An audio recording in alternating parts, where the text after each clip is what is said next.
The Propcast on the Sports Game Podcast Network is brought to you by Running Fantasy. They're coming to customers. Play just $5. Get $75 bonus funds. Use promo code SGPN. And welcome, everyone, to the Propcast here on the Sports Game Podcast Network. Currently Friday morning, technically, December 19th, around 11 It's noon, bro. a.m. Eastern. Some of us don't nap all day morning. It's noon. Noon, technically still morning. But either way, I'm your host, Scott Reichel. Once again, joined by Rosenberg. Together to break down our favorite NFL Sunday plays for Week 16. So we're going to get into some of our thoughts in a second. Pretty crazy game yesterday. Adam, how's it going with you? What's up? Had a bad day for the first time in quite some time. You and I have been hot. We were 5-1 combined on the last Propcast, I think, something like that. And I think we had the underdog, didn't we? No, we met. Yeah, we did. We had a sizable underdog. And then last night we just completely got that game wrong. Complete whiff. Game went off the rails. People talk about the wind a lot. That didn't matter at all. The game was just a high-scoring war. Yeah, it was just 73 points, 76 points. I don't know. Crazy. Give or take. And the winner, the real winner was San Francisco 49ers. Oh, yeah. Okay. Because I was going to say it wasn't Al Michaels. No, because they have he was great. It was actually one of the best Al Michaels calls ever because he was just super into the game. Yeah. It was like off. The enthusiasm he captured on that punt return touchdown is going to be tough to match. Oh, it was great. He was, the Niners have all the tiebreakers. So if they win out, they win the division. Well, I do want to ask you, though, because I know Darnold had the very impressive comeback there. The overtime game was crazy, etc. I do want to ask you, did your opinion on either team change after last night? No, I still think that in fact, I upgraded parts of the Rams. Probably not watched. Well, I guess it was watched because it was national televised. Rams got sacks on third downs twice that either ended the series or took the Seahawks out of field goal range. Happened at the end of regulation too. Right. That was what they did. They did it. They had done it the drive before too. And so last year, it's no coincidence that against the Eagles in the game where they could have ended up winning or tying at the end of that, Jalen Carter sacked Matt Stafford and took them out of range and the game ended. Yeah. There's no coincidence that their guys are able to do that now. Like that's a championship. That's how you win a championship, is having defense that does that. And I just think that their defense looks, obviously like Darnold did his thing and that's how the pace up and stuff works. And I'm not worried about it, but that type of pressure and doing that's pretty big stuff. Yeah. I'm not sure if my opinion changed in either team. You could argue that Seattle, if they do end up getting a home field, is obviously more of a threat. But the Rams' offense is still great. The defense, I know, has been a bit vulnerable lately. But many Lake, so they've been a little bit. I was going to say, so many fluky things have to happen for Seattle to actually win that game. Right, a punt return, touchdown, the 2-point conversion was nonsense. Like there was a lot of stuff that was kind of, I'd say, fluky, and some stuff that was just self-inflicted wounds. I mean, Darnold still had a couple of bad picks, which I'm not going to forget happened. Great job by Darnold and company to lock in and to find a way to win a game they needed to win to have any chance at winning that division. But I'm not going to hit the panic button either. Both teams are really good. I think you could argue they're the two best teams in the NFC, which would really not be a hot take if that was your stance on those two teams. No, I think they are. I mean, I just think the Eagles' defense is so good. I think the Eagles' defense and the Rams' defense are above the other.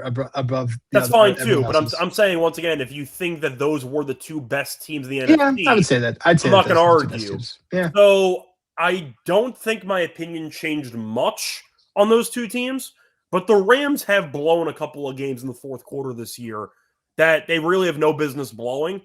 And that could be maybe problematic long term. But I still think the Rams are the team I would pick to come out of the NFC. Yeah, so I agree. I think that the Rams, so two of those fourth quarters were fluky. Because one was the Eagles one, which I'll fully admit was fluky. Like they got two blocked. They blocked still had a field goal to win the game, and it got blocked and returned. But that was the second one that had been blocked. Yeah. So I mean, it was very fluky. Like, I am just throwing it out there. They have had a couple of big leads in the fourth quarters, have not been too kind to them. Totally, and I get that, and that also like that stuff happens in some later year. I think I think a defense in the playoffs is what's going to win stuff. It's part of why my expectations are tempered on the Niners, because I don't like their defense at all. But yeah, I mean, you made your point about if I don't even think the thing for Seattle is I don't even think it doesn't matter for Seattle to host a game. They're actually McDonald's been worse at home than he has been on the road for that team for the years that I'd say yes and no, because I do think Darnold in a home playoff atmosphere I would trust a bit more than a road playoff atmosphere. But I'm still really a big. He still looked really bad on his picks. I was saying I'm still not a Darnold believer in the playoffs. Like, just to be clear, I think that will eventually be the reason why Seattle loses in the playoffs. And Darnold's good enough. But on a separate point, you could argue with the lack of playoff success in his career, you want the home environment just for nerves. But yes. Yeah, I mean, it just. It hasn't changed a ton with that game, with that team. I think that they are. I think that they're the second best team in the NFC. And I just, we'll get to it on one of my plays, but on how I see this Eagles Commanders team, like the reason why I keep the Eagles up there has nothing to do with their offense and has everything to do with, as I've been getting deeper in the season, I just look at who has a defense that can take over a game and do what needs to be done, because generally speaking, once teams get to the Super Bowl, then they're flinging and the weather's not a problem and all that stuff. But like, if you don't have a good defense, you're not going anywhere. So yeah, nothing changed for me on those teams. I upgraded the Rams a little bit just based on like that third down stuff was pretty awesome. Like the fluky things happened for them to lose, but man, we didn't even mention, by the way, they should have lost in regulation. Yeah, we didn't even mention, by the way, Mevis missed a field goal that would have given them the lead again in the final minute or two. Well, it's so funny because you and I capped that perfectly of Mevis under 1.5 field goals. Yeah, they had a penalty on fourth down. They went for it they went for it 3 straight fourth downs in the first quarter. Like the only reason why they went for Mevis to do that field goal is because of that bogus downfield. What was the call? There's an illegal man downfield on the 1. Illegal man downfield on the 1. Yeah. Okay. Which you really just never see ever. But look, I think the Rams are still where I have them at. I still had them as the class of the conference. I might have moved Seattle up a little bit because I didn't know if they had that type of win in them. But it was incredibly fluky, and I'm willing to acknowledge that. But still, Darnold did lead the team in overtime on a touchdown. Yeah. Which I did not think he was going to do. Once Puka caught the touchdown, I thought the game was over, personally. I did not think they'd go down the field and score a touchdown. So I forgot that you're allowed. I forgot that you were allowed to. I'm a fan of it. I still think 10 minutes in overtime is absurd. It should be 15. But on a separate point, it's so weird that they do that. Especially if you give a guaranteed possession to both teams, 10 minutes is just not enough time. But either way, nice win for Seattle. I did not think they'd pull it off, but they did. Good job by them.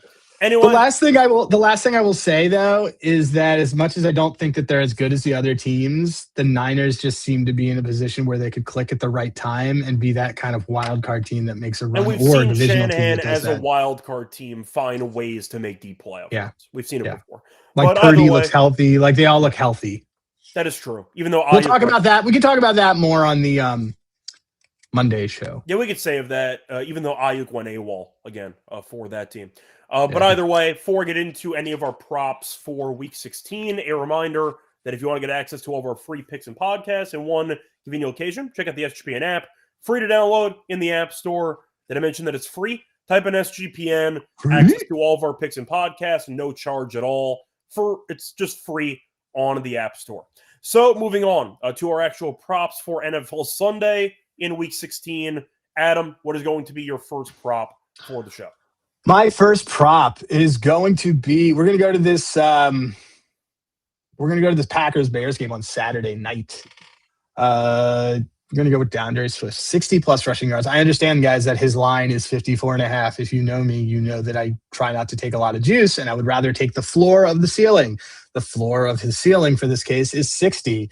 60 being that he has gotten, whenever he's gone over this number this season, he has gotten at least 60, 63. I think that he could actually be in for a big running game. I think Micah Parsons not being there is a huge freaking deal. Like, that's a big deal. Also, this defense, this team should be tired. This is the back end of a sandwich spot with them. And they just played in Denver. Like, the meat on their sandwich was a not ideal place to do anything. I see Joe looking on Manon guy. Totally get it. I'm going to be on Swift rushing. So Swift's over this in three straight, five of the last six, and his last 3 games against the Bears. He's had 60 plus again. I think you mean Packers, but yes. Oh yeah, sorry, Packers. So yeah, it's plus 124. So nice little plus money to kick us off. Yeah, I mean it's a solid thunder and lightning combo they have back there, and Swift's been good. Swift's been great. Yeah. So there you go. I think a big reason for that is because they have another guy to keep him fresh. So that's a big reason for it. But Swift's been good. You said it was plus money, so good price. 60. I mean the line's 54.5, but I think but 60 is plus 124, which I took. Yeah, once again, a solid price. Moving on to my first play, I'm going back to a repeat of what happened on Monday Night Football, a play that I told everybody I was going to keep taking until it lost. Yes, the Lions secondary has been really, really bad, but one guy who the Steelers signed recently is a blocking specialist. He's washed. He's past his prime, and his longest catch is still at 8.5. Give me Adam Thielen, longest catch under 8.5 minus 115. Played a bunch of snaps in the Monday night game. He had 1 target, 1 reception for 7 yards. It was at the end of the. It was also, I think, it was at the end of the game. That I don't think it was. I think it was the middle of the game, but he never got the ball thrown to him because he doesn't create separation at this point in his career. But 8.5, I still think is a lot of yards for 1 catch. He's gone under in 9 of his last 11 games, so once again 9-2 to the under. He's played 2 games with the Steelers. He has a total of 2 catches for 11 yards on 2 targets. Yes, the Lions secondary is not very good. I get it's in a dome. Thielen at this point is a blocking specialist receiver.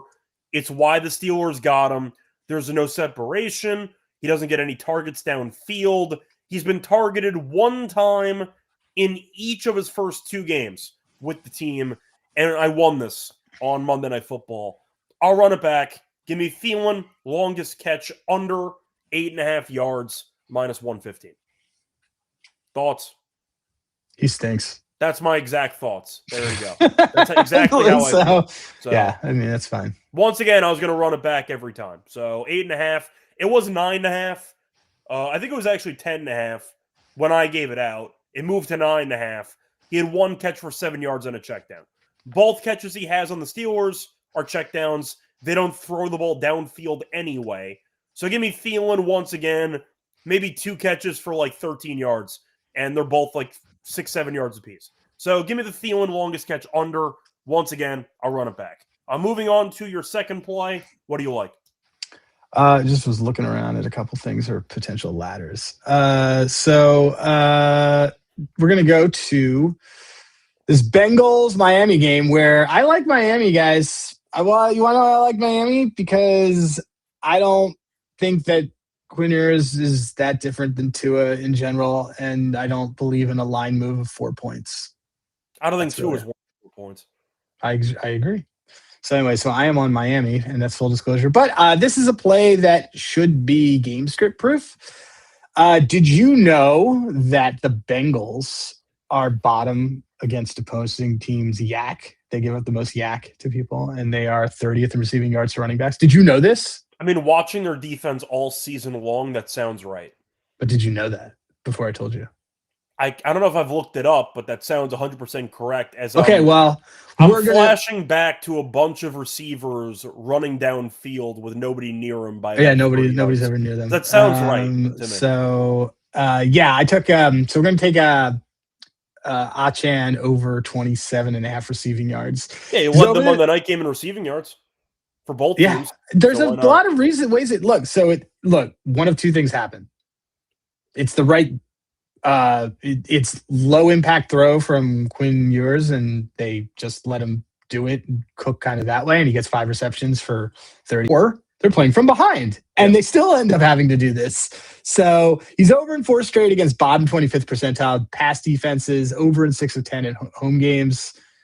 Give me the Achan at 27.5 receiving yards. I mean, he's also a very good player, and with Tyreek being out for the season, he's their most dynamic weapon on offense. So he is. Everyone's talking about Waller. I'm not running to chase Darren Waller. Either way, point is I do kind of like Quinn Ewers, possibly like a ladder on his passing yards, but we'll see. The point is, the obvious takeaway with the Dolphins is HN's their best actual ball handler and ball carrier. They need the ball in his hands as much as possible. And as a security blanket for basically a brand new starting quarterback, it's a solid check down spot. So I like it. He can get there in one catch, in theory. One screen pass, one wheel route. I mean, he had what, like a broken play for like a 29-yard reception against the Steelers, I think. Yeah, I mean that team just stinks, man. Correct, but they should game plan a lot of targets for HN, so I can get behind that play too. Before we get into the other props that we have for the show, a reminder that we're brought to you by our sponsor, Kalshi. So if you want to check out prediction markets that are legal in every state with real money, check out Kalshi. Trade a bunch of markets in sports, the NFL, college football, college basketball, the NBA, NHL, and more, just to name a few. Plus, they also have first touchdowns and other props, so check that out as well. Also, they have other markets, including the transfer portal. What can possibly go wrong there? Yeah, what could go wrong there, right? Yeah, you can also check out politics, though, entertainment, and, of course, the weather. And a reminder, we have a nice deal with Kalshi for new customers. So new customers get $20 when they sign up with the code SGPN. Use Kalshi, KALSHI, code SGPN for a free $20 at sign up. We're also brought to you by McFantasy. So if you like pick'em entries, chance to win 5,000 times your entry. They have you covered for the holiday season with different boosts. It's called Underdog Unwrapped. Unwrap a ton of promos all throughout the holidays. You can once again use football, use basketball, a lot of options for you. Mix and match your sports. Plus, new offer for the customers: play just $5, get $75 in bonus funds when you sign up with Underdog Fantasy with the promo code SGPN. Welcome back, everyone, to the Propcast. Finished going through the first couple props that we have for the show. Time to move on into my second play. For this one, I'm going to go to the Texans game against the Raiders. You brought this to my attention last week. The Raiders have been quite good against running backs recently. The pass defense, not so much. So I'm going to go with Nico Collins over 61.5 receiving yards at minus 115. Collins, after a pretty underwhelming start to the season, mainly because of injury, he's heated up lately. He's had at least 75 yards in 6 of his last 7. He's also had at least 75 yards in 5 of his last 7 home games. It's cold outside. They play in a dome, so weather is not going to matter at all. But the Raiders' defense has been good against the run, still getting torched. I still think that the pass game should be fine for Houston in this one. Collins is a big play guy. He can get there in a couple of ways, but he's definitely the best weapon the Texans have on offense. I think this yard total is objectively low, especially for a Houston offense that's not really good at blowing teams out in general. I think Collins for this yard total is pretty short. Give me Nico Collins over 61.5 receiving yards at minus 115. There you go. They should trash them. I was like, I don't think the market's low enough on this Raiders. But you mentioned the run defense, so the Raiders have turned into a pass funnel at this point. So yeah, I like the matchup there for the number 1 receiver. Yeah, I think it's good. And also worth mentioning, the Raiders randomly have been really good against tight ends. I know Goddard had a great game last week. I mean, they ran a bunch of BS red zone, classic Goddard touchdown plays. But before that, a bunch of tight ends did nothing against the Raiders. So if I think Schultz has a pretty bad game and the ground game's not very good, it means Nico's going to get a bunch of targets. So I think Nico's in a good spot. So there you go. Yeah, I have still some other plays I got to look at on some of the things, but I think that there's going to be some more. There's going to be some more from me from the private stock from there as I dive in this afternoon. Yeah. You want to move on to your next play? Yeah, my final play right now. It's going to be Jalen Hurts under 28.5 pass attempts, minus 102. He's under in all but 2 games against NFC East opponents over the last 2 seasons. Both of those games were L's. I don't think this is going to be an L with them as 6.5-point road favorites against a very dead Commanders team. So it's just highly correlated to when he wins and when they don't. But like I said, under 9 of his last 10 wins, pretty easy for me on this one. So give me under 28.5 pass attempts, minus 102. Yeah, I like it in general. We know the Eagles at this point tend to embrace the ground game, especially in the colder weather at this point in the year. They'll go up early, they'll coast, and they'll run the ball a bunch. That's usually the game plan. So I can get behind that too. Moving on to my final play. I see Joe mentioned in the comment section Algier rushing yards because Arizona's bad at stopping the run. Segueing into my final play, Arizona's bad at stopping everything. This defense is awful. I mentioned a second ago, Houston's offense we know has been underwhelming all season. They had no issues last week. Houston just ran the score up on that damn team. So I'm going to go with the extra points for the Falcons. Give me Zane Gonzalez over 2.5 extra points at plus 110. I love the plus money here. The Falcons have scored 3+ touchdowns in 5 of their last 7. We saw Cousins had a great game against the Buccaneers. Extra prep time. They did play on Thursday. So we saw Drake London get some practices in this week. So if he comes back, nice reinforcements there for the offense. The Cardinals, though, have been awful defensively. They've allowed 3+ touchdowns in 5 of their last 6. They've allowed 40+ points on almost a regular basis for the last month and a half. And the Falcons over 2.5 touchdowns in this game is minus 176. I can get 3 extra points at plus 110. I think it's a great price by comparison, whether Cousins plays well, whether Bijan goes crazy, couple ways to get there. But this Cardinals defense is horrific. And the Falcons are off a long week. They look good offensively last week with Cousins. Drake London might come back. Bijan is still a demon. I think they'll get the 3 touchdowns minimum. Plus 110 when they're over 2.5 touchdown props minus 176 is objectively a great price. Give me Zane Gonzalez over 2.5 extra points at plus 110. I'm on the Cardinals this weekend, but I want to hear your argument before the Cardinals. Not taking Kirk Cousins as a road favorite and Raheem Morris. I'm assuming you're picking a higher scoring game either way, correct?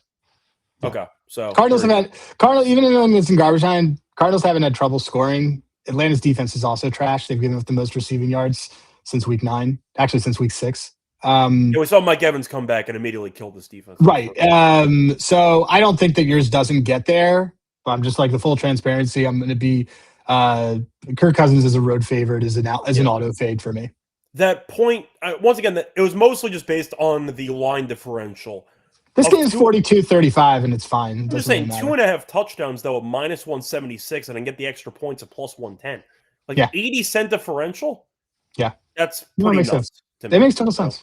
And it's in a dome, so weather's not a factor either. So there we go. Shout out to Brissett, by the way, who's been very good for the last couple months. But either way, give me the extra points there as my kicking prop for the show. Joe says he likes the over.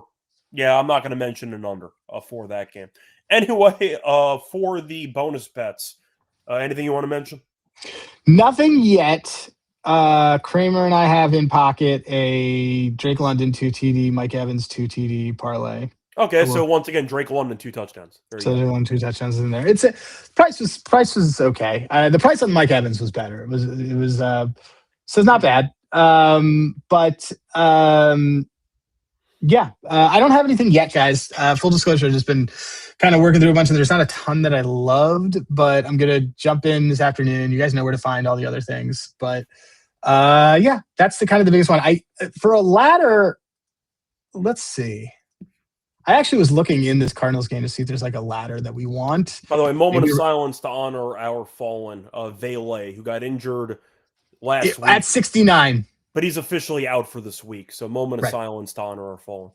I like the Jets, so that works fine. I'm just saying either way. Point is, Valet was kind of our guy with low numbers, and he's injured now. So he's dumb. He stinks. Let's see what else. I like Valet. No, I like Valet too. I mean, he was tearing it up for our ladder. He got injured. I mean, it is what it is. You left in a sling, so it happens. A slang. All right. You know what we're going to take? What? Off a bad game? I know where you're going with this. Michael Wilson, I think, maybe could be good. Let's look for a guy. Well, here's an idea. What if we did – I'm just looking to see who's got a good matchup. Well, I had somebody that I wanted to kind of pitch to you, but I wanted your thoughts. Oh, I think I still want this Michael Wilson. But yeah, keep going. Any thoughts on Gadsden against the Cowboys? He's kind of like been in and out of that stuff. I mean, I don't hate it. Quinn Jones. Hold on a second. Hawkinson also had 60. Hold on, Scott. Like my daughter doesn't understand this is loud. Oh, okay. Well, you're in the middle of talking to your daughter. I didn't mind Gadsden as my pick there. I mean, Hawkinson had 60+ yards against him. Yeah. He's at 36.5. Yeah, he. I mean, look, Syracuse standout, Gadsden. So and Johnson's been banged up too. He didn't play last week. We'll see if he plays this week. Well, a lot of those Bland's out forever now. Like all these guys are out. Well, the Cowboys defense turns every quarterback into Rodgers. I don't hate it. I don't really love a lot of the I don't like Justin Herbert. I was just throwing out ideas because if Johnson's banged up and the Cowboys secondary sucks, I thought Gadsden made sense at 36.5. But yeah, I mean, one guy I thought about. It's just, do you think he has a 100-yard game? I think in theory he could against that defense. Once again, we think Hawkinson at this point in his career is not the guy he used to be. He torched that defense last week with J.J. McCarthy. Well, I mean, he's been getting that kind of volume. He hasn't been as banged up. It's okay. We don't have to go with it. I'm just throwing out names. Let's see. This it was mainly wanting to go after the Cowboys defense, but yeah. So no. I get it. Let me look through and see what we got here. And see who's got an oddly low number that we could mess around with. I see the comments mentioning Mike Evans at 54.5. That's a little too chalky for me. And that number's kind of tempo. Yeah, it's not my. That was such a good meme that you sent me. They're so good. So good. Where she's just like, and when the last leg of the parlay is Jets money line. Not quite my tempo. Not my let's see. So I'm just looking to see. Okay, who is down? Adam Thielen, very low. I mean, I'm thinking of matchups. Did you want Judkins against the Bills? Like, I'm trying to. No. If anything, I would take like one of their bullshit receivers. I think maybe. There's Cole. I don't want a lot of stuff on Saturday. The matchups aren't awesome, you know. Okay, so I'm gonna. Okay, so here's one. I mean, we can go back to our guy. Which guy is that? Our sweet Jazz. I don't know. Detroit's actually good against running backs. Let's see. We could do. Let's see. We'll find something. We just have to actually build. We'll find something. You know what I don't hate? It's low. I don't hate it, but it seems about right. I mean, I don't hate Wan'Dale Robinson. Okay. I can get behind that. I don't hate Wan'Dale Robinson, and I mean, there's. Well, let me look at this. Let's talk about this Panthers Tampa game real quick. Okay. You and I have Panthers in pocket for the division, so we're not betting this game. Yeah, we're already invested. Tet's banged up. Yep. We don't believe in this Tampa. Do we believe in this Tampa defense? You want to go for a Coker play? Yeah, I was thinking about Coker or Leggett. He caught the bomb last week. I don't mind Coker. We like Coker. Okay, you want to do? I think that could be a good one. They got torched by Kirk Cousins. I can't really turn that down. Let me just see. Oh yeah, I think this is it, man. I'm fine with that. Oh yeah, this is it. This is what happens when you and I do it together. Let me just look at one thing of who's going to be covering him. Yeah, dude. We're doing a Coker ladder. Look at that teamwork. Okay. So, and it's great because it starts at 40. Okay, so we're going to do Coker 40, Coker 50, plus 162, Coker 60, plus 255, and then he's going to go all the way up to Coker 70, plus 416. So this is identical to the play that we had last week. He had 4 receptions, 4 targets. He caught all 4 of his targets, 4 receptions last week. He had 6 the week before. So let me repeat it for everybody, for people at home. Jalen Coker, over 39.5 receiving yards as your base. So that's 40 receiving yards. Jalen Coker, 50 receiving yards, plus 162. Jalen Coker, 60 receiving yards, plus 255. And Jalen Coker, 70 receiving yards, plus 416. That is going to be our ladder for the day. Yeah, he caught the bomb against the Saints last week. A reminder, the Saints have been quite good against receivers. So, solid showing last week. So. I mean, and guess who's not good against receivers? Tampa. Nailed it. Really, really bad. Shout out to Kyle Pitts, by the way, who had 150-plus yards and 3 touchdowns. So what a no sweat on that one. Yeah, definitely. Wait, is this the ladder that CJ gave out? Ah, man. We can't change it now. We can't change it now. We're going to co-build a ladder. It's fine. Well, hold on. Let's see if we can find something. Now, let me swear that was pure coincidence. That was pure coincidence. Let's see if we can find something else. Well, we will still. Dang it, CJ. Dang it. All right. What about? I mean, I don't know what we're going to do now. We just gave out a ladder already. We just gave out a ladder. Maybe it's just us co-signing it. I think I'm just fine with the co-sign. I think I'm just co-signing it. I'm not going to force another play simply because CJ is on it too. Yeah. Though I don't hate. I don't think I hate Ruckert stuff. You want to get freaky with Jeremy Ruckert? He got an extension. He's more of a blocker. He got an extension, so clearly they like him. Well, yeah. I mean, Mason Taylor's hurt too. Yeah. There is that. I mean, we could go with Dallas Goedert ladder. That's pretty low. No, because you like the Hurts under attempts. I like the Hurts under attempts. I don't want to go against myself on that one. Slayton's in there too. So like they give up bombs. I've already mentally. I think we're gonna have to. Yeah, I'm already sold on this Coker one. Yeah, there we go. We'll go with Coker. Anyway, you have anything else you want to add? No. Just want to make sure that everybody knows that this is not stolen ladder valor that we co-signed. We went to the store and bought the same one. We went to the store and we bought the same thing. Yeah, it happens. That's why they have them in stock. It happens. But either way, that's going to wrap it up for our plays. Before getting to our best bets and, of course, the underdog entry, a reminder, they're brought to you by our sponsor, Novig. So if you want to check out prediction markets and sports, check out Novig, rated #1 in America for sports prediction markets. Also, great prices, a lot of reduced juice markets. Download the Novig app. Get $50 when you spend just $5 if you use our code SGPN at sign up. Get on the extra Novig, promo code SGPN. We're also supported by Rhythm. They've been great in the NFL so far this season, especially on props. Check them out for college basketball. They have house models. You can build your own model. A lot of options for you.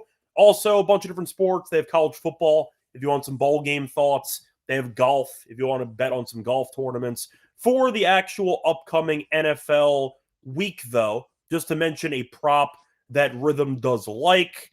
Let me see what they like. They are fans of Jonathan Taylor under 23.5 rush attempts. I like that. Yeah, it's minus 136. I think they get blown out. So, yeah, I like that. Yeah, a bit juicy, but 23.5 is a lot for a team that should be playing from behind. So I can get behind that play as well. A reminder, though, if you want to check out Rhythm on your own, get a nice discount code for your first month. Download the Rhythm app. Use code SGPN25. We download the app and get a nice 25% off your first month. That's Rhythm, RITHMM. Promo code SGPN25 for a quarter off your first month. Welcome back, everyone, to the Propcast. Finish going through our props for the show. Time to move on into the best bets. Adam, what is your best bet for Week 16? My best bet is going to be this Hurts under 28.5 passing attempts because it's correlated so deeply to a win. And you said it was minus 102, correct? Yeah. Okay. For my best bet, it's such a good bit if I just keep running back Thielen. It's such a good why bit. not? But I liked all my plays. I thought the Gonzalez extra points at plus 110 is a bargain. I mean, Nico should be good too. I'll go for it, though. Give me Thielen, a longest reception under 8.5. I think his receiving yards are available at 7.5. Just his regular receiving yard number. So thanks. I'll take the all checkdowns and no relatively long catches. He is a block first receiver at this point. They don't want to throw him the ball. Good enough for me.